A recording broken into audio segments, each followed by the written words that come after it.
Welcome to Dependable Flame, where we explore vintage petrol lighters, ashtrays, tobacconiana, and other useful mechanisms. Make yourself at home.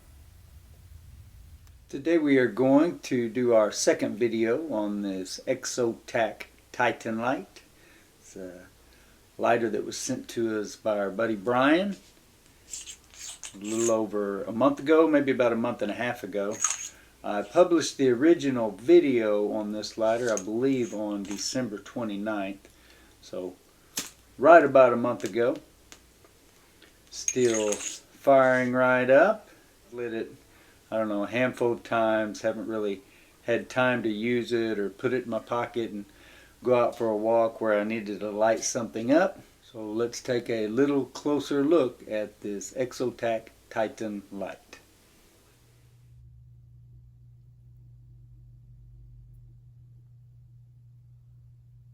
So this is just the second look that we've had at this lighter. Fueled it up, published that first video on December 29th. Still strikes right up. Got a message from our buddy Mark Burris over the weekend, and he mentioned that the fluid will overfill into the cap, and it looks like that very well may have done that. You can see where there is residue and a stain, or you can sort of see the washout there where liquid was. If that had the cap screwed back on and then laid down, then that could have had fuel back up through the wick and into the cap. And Mark mentioned then that if you have that happen, then obviously you can just open it up and pour it in. I have not ran into that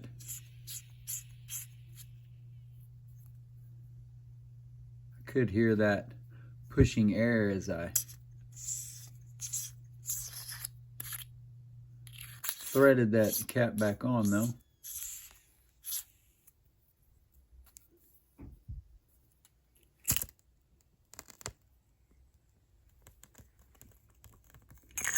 We also had another comment about it looking like a souped up version of this threaded peanut lighter is what I would call it. An alloy lighter of some sort, dubious origin that we have talked about at length in many,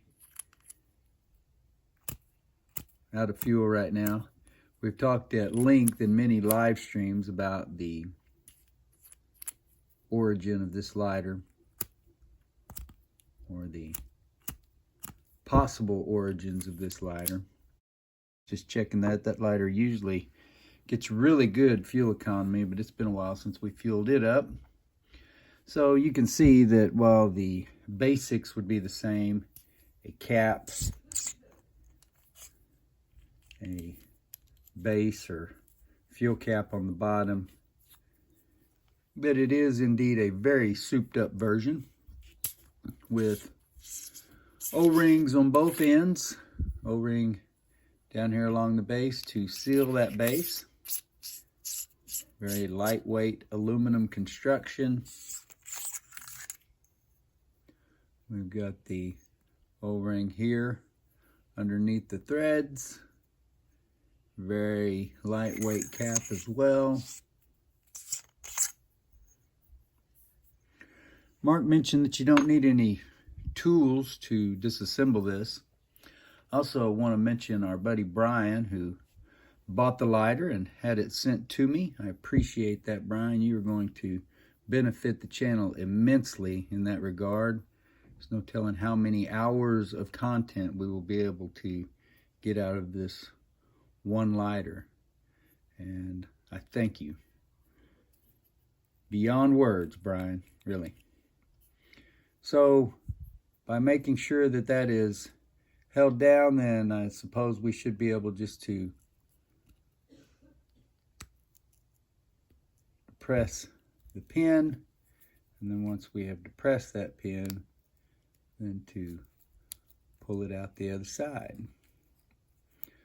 That is how you change the flint,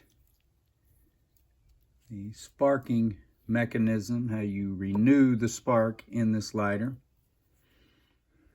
Remove this screw, and then our flint sits there in that housing. So very simple. Flint in the tube.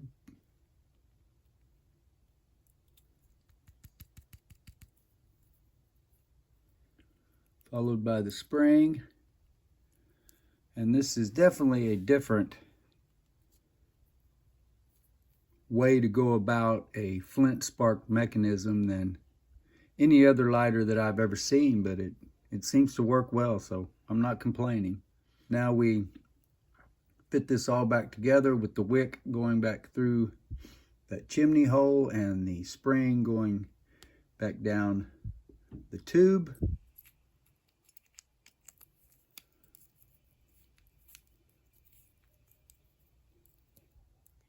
Everything held into place. And this is the side that we pushed from, so we need to put it in from this direction. And slides right into place, no problem.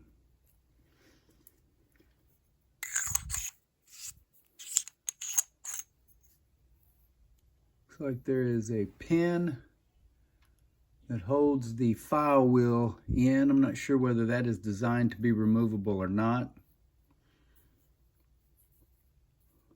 So we may have just disassembled it as far as hardware goes, as far as the lighter is intended to be disassembled.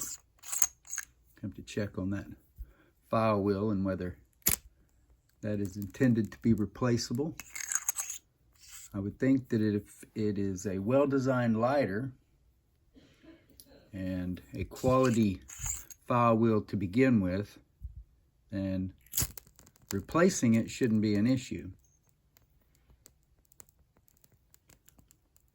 But I could be wrong. It could be that over the course of time, every file wheel will wear itself out, dull, become less sharp, and not as effective.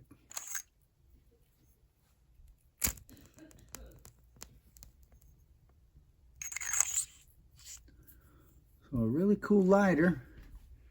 And Brian, when he had originally contacted me about doing a video on this lighter, had mentioned that he had re-wicked and re-wadded his, and that he just hadn't gotten the same performance out of it since then. I think he wasn't getting it to light and stay lit as it had before. Have to go back before we make that video, but that'll probably be the next video that you see for this lighter, is us going in and removing everything, just like we've done with Zippos in the past. Several brand new Zippos that we've gone in and rerouted the wick in before we even fueled them up. So nothing major, but that will probably be the next thing that we do with this lighter, is pull those expendable parts, not the hardware of the lighter, but the expendable wick and wadding, and just see their disposition within that tank of the lighter, and whether we notice any difference upon putting them back, whether that affects the function of the lighter. And hopefully we can give Brian some kind of idea of what might have been going on, what he was experiencing with those symptoms in his.